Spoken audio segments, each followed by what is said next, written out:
Oh, cool hand. That can like turn one wild growth into shade. I get a feeling it's better against priest to have creatures like proactive creatures instead of keeper. For the most part, even against something like Northshire, I could just kill it with the shade.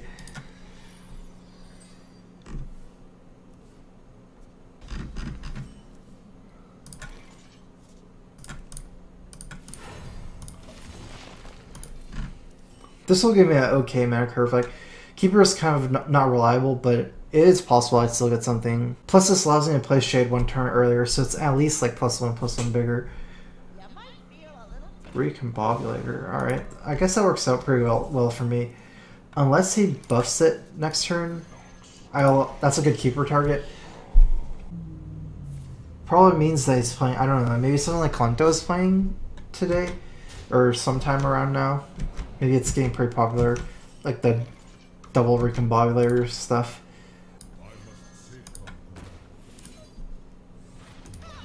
I saw Amaz playing this kind of priest a while back. It was like one of the first priests Amaz made. Uh-oh.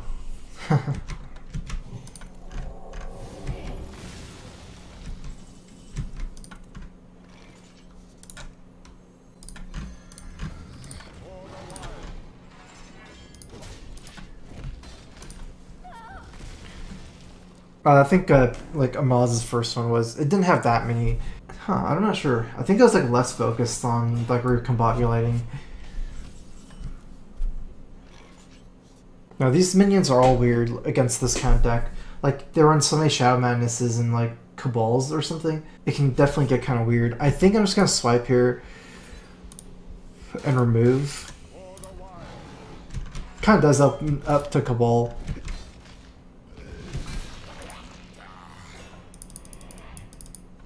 I'm pretty much weak against something no matter what though.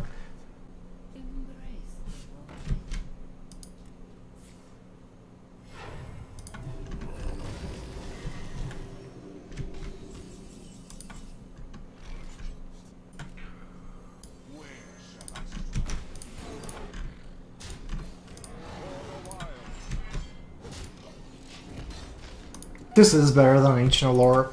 Like, I could play Ancient Allure sometime later. This is a stronger move this turn. I can do the draw later. Plus, he can get quite a lot of tempo if he just deaths this and starts playing more minions.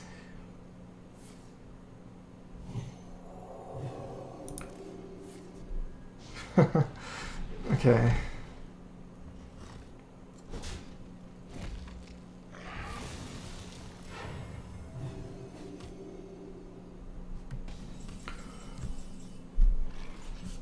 We can actually play like both of these on turn 9.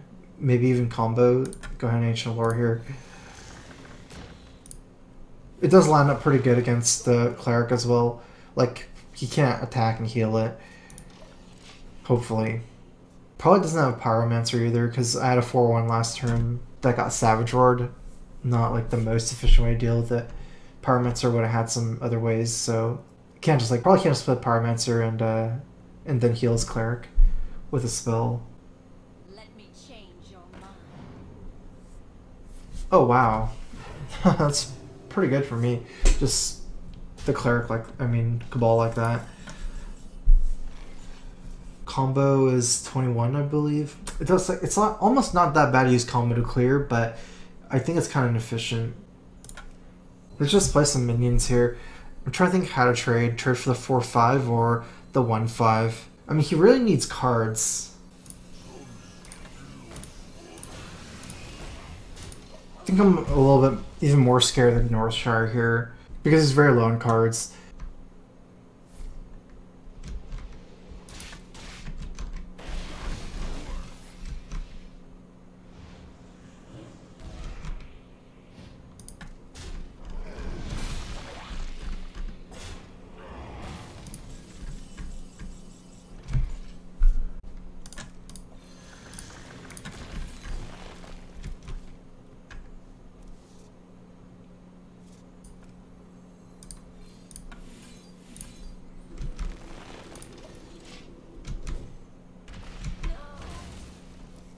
I was like kind of considering playing the lore instead of both those creatures because of Shadow Madness. I think this deck uses like a lot of Cabals and Shadow Madnesses recombobulated, maybe like 2 of each.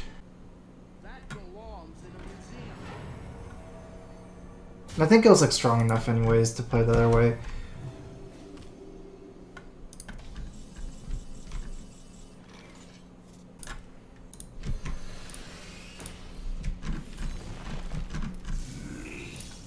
I think this Force Nature is just too good to give up. Like, I'm getting what, like, I'm killing this 5/4, which is threatening my board.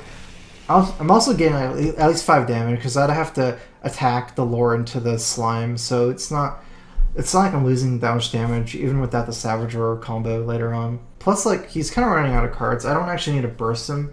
Like, I could just like grind him out. Last creature standing on board. Savage Roar is really easy to use anyways when you have board presence. Yeah, this is when Priest gets really awkward. Like, you don't have too many cards.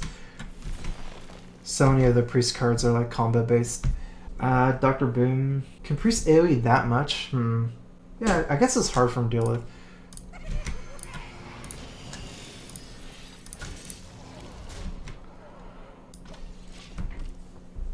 I mean, he's already played both Alkanize. Yeah, so I think this is pretty much impossible to deal with.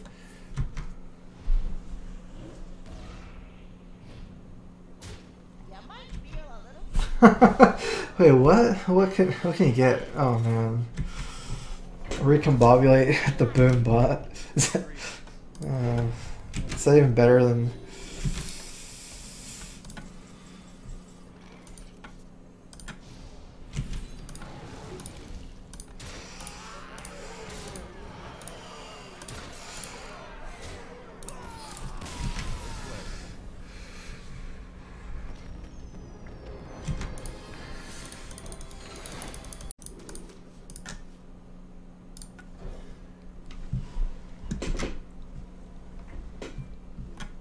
Oh wow, that hand turned into, from a bad one into a good one.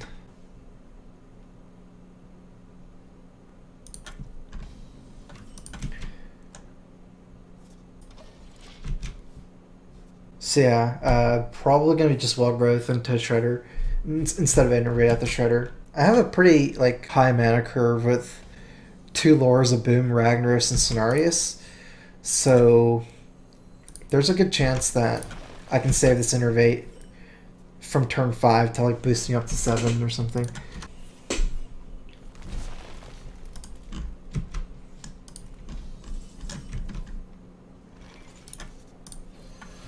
Turn 6 Rag is almost like a free win if they don't have BGH. Like Druid, especially against Druid, it's too early to ignore Rag and go face. They'll just kill all your minions. Druid can't kill Rag any other way without pretty much losing the game. Like if you have to something like double swipe or anything like too crazy like that, you'll probably end up losing the game. That's pretty nice. The only problem is, like, unless I bust through this whole Belcher, Rag is going to be a little bit awkward. This is a weird trade though, and playing Belcher here allows me to like stop this trade. But then if I want Rag next turn, I guess I can just like leave this up and try to... Yeah, I guess that makes sense.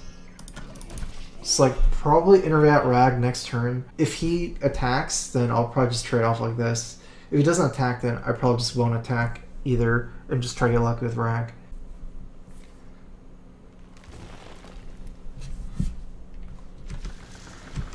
I have 2 good targets, actually.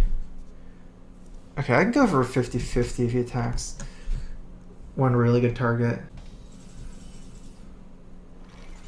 Alright, 2 good targets.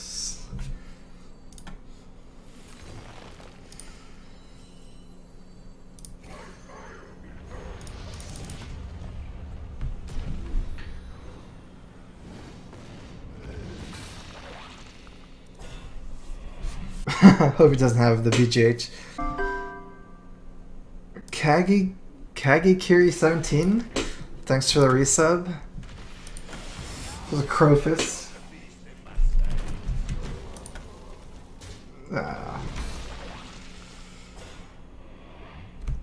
Oh wow, spell power.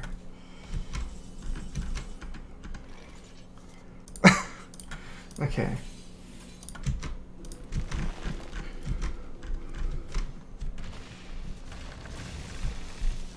I almost like developing the shade here better. I get the hero power as well. Instead of keeping that. Like this kind of creature is better to develop early than Keeper. Plus I might need to save Keeper for something else. Like Sylvanas is I guess the biggest one. Like the scariest one.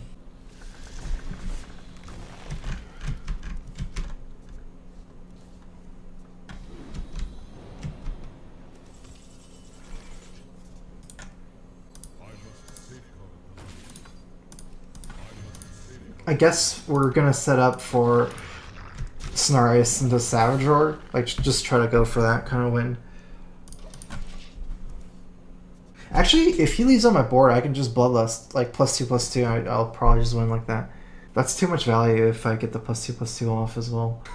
I've always called this like the Bloodlust effect. It's not really Bloodlust, but kind of like Bloodlust.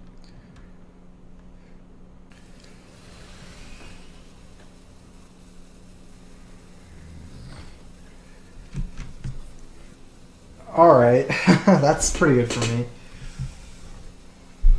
It's gonna be a pretty sick scenarios here.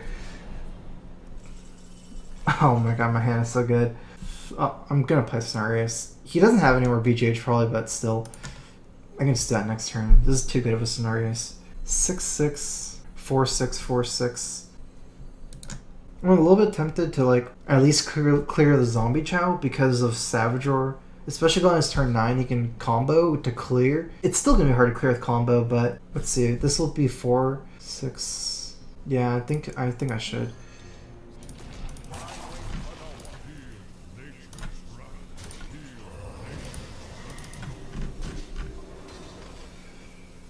That's a lot of damage to give up. I guess I can hide it for one more turn.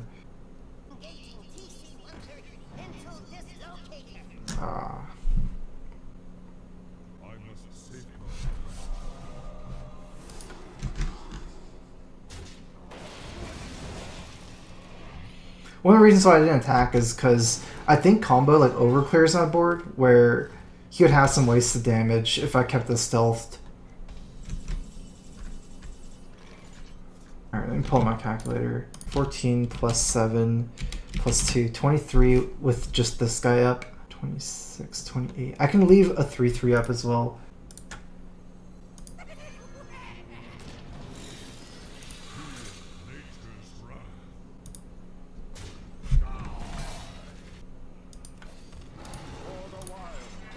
So let's see, which one should I kill?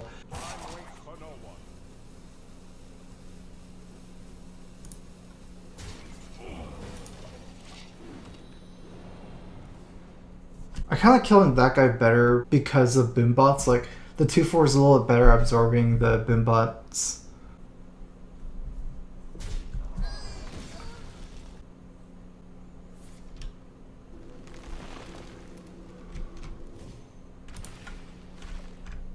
I think he has to be setting for swipe somehow.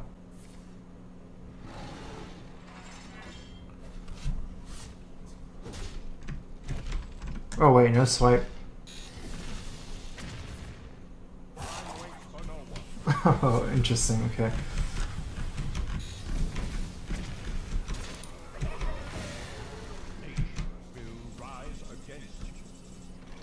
What kind of deck is he playing? Starfall?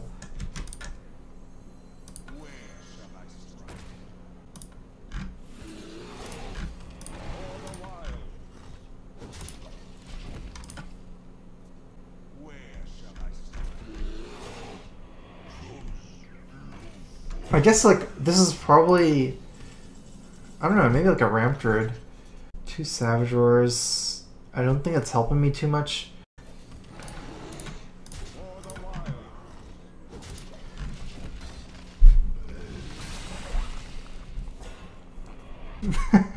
I can just super combo. Problem is the taunts won't really help.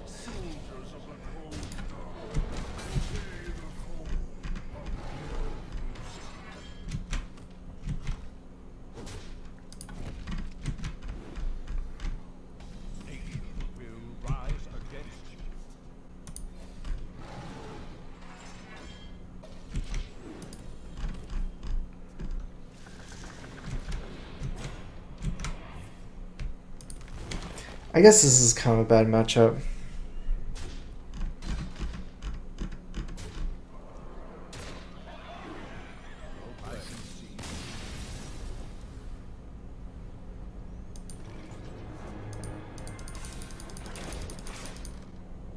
Thanks for the informative and entertaining stream.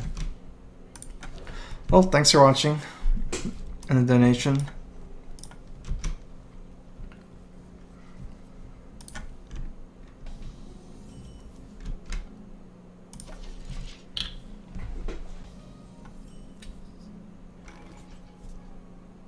I was thinking about that turn with Suicide's Haunted Creeper. I think it probably turned out better for me the way that happened, because I had to like freeze my face with the Snow Chugger, and I actually got value out of it that turn.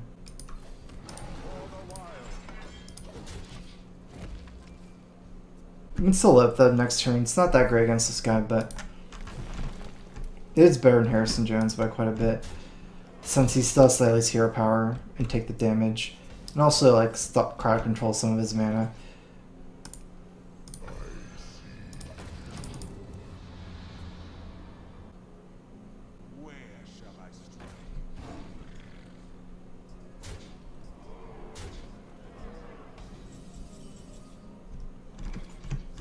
This is gonna be set me up pretty weak against Swipe.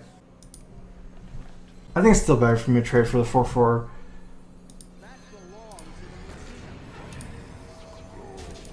Because then you can, I don't know, like put the trade the Shredder and Swipe. That's even worse for me.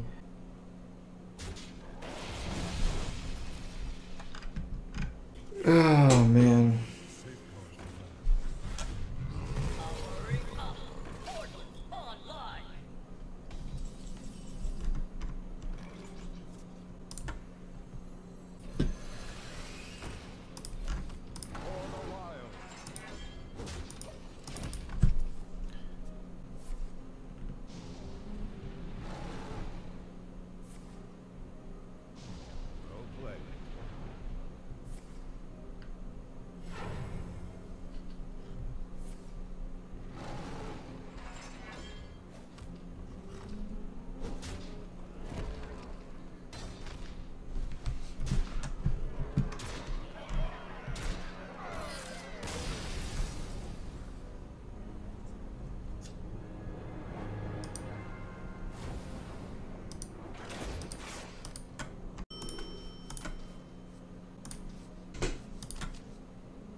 I got a donation from Plankton.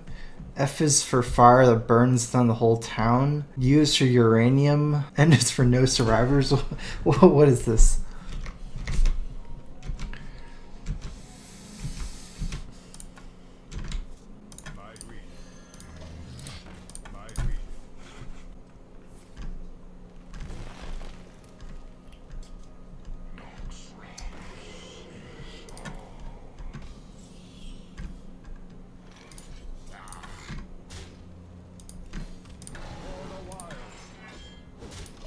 I mean, straight is a keep. It's just like, I don't know. I mean, it's good to try to get ramp. I think Shade is too good there, especially going first. I've seen SpongeBob. I don't know what that's. I mean, I never heard of that before. Guess it might be from SpongeBob.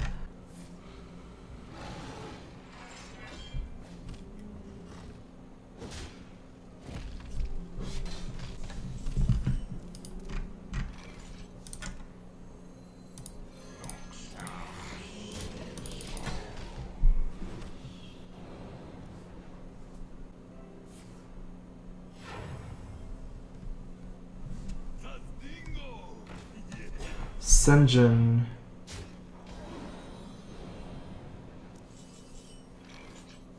I think it's probably pretty big to silence this. I mean, if I play Shredder, it's going to be effectively 5/5 next turn. So I'm effectively shrinking it by 3. That's pretty big.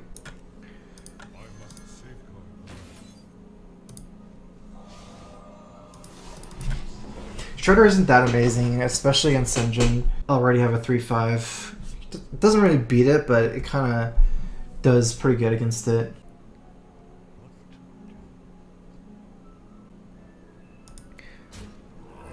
I think I want to keep Shade like hidden as long as possible in this matchup.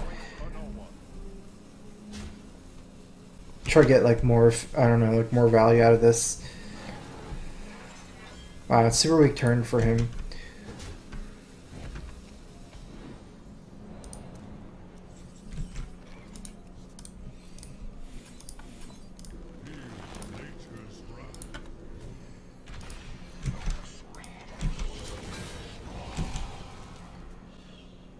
If you use Sungeon, I might need to think about MC tech. Interesting.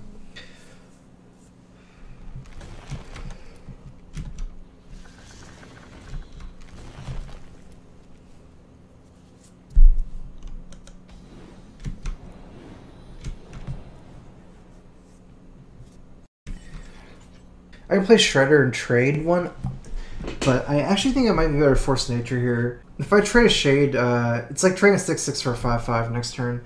I mean, Shredder is really good too. Also, I might be able to attack this turn like Force Nature and then attack. Let's see, that's 10 damage.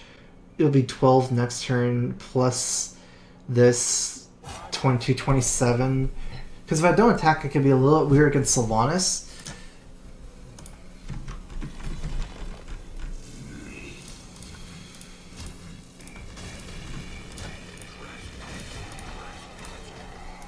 But I think as is, like, he probably is just dead if he drops Sylvanas. At least very, very close. And it's fairly hard to remove this board as a Druid. Like, Force Nature doesn't hit that many good breakpoints here. I think the big thing is Sylvanas, I believe.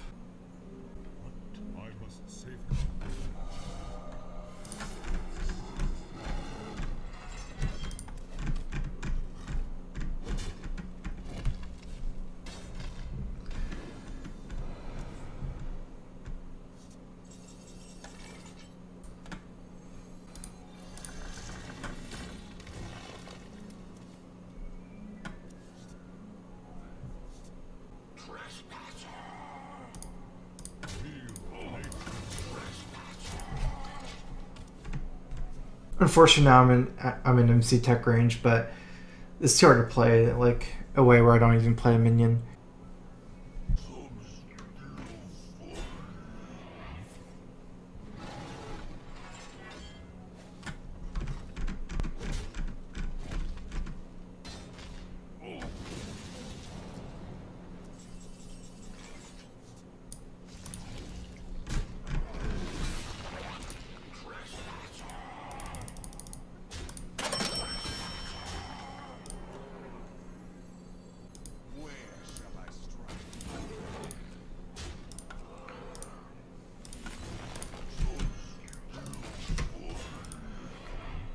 Donation from customer on the phone.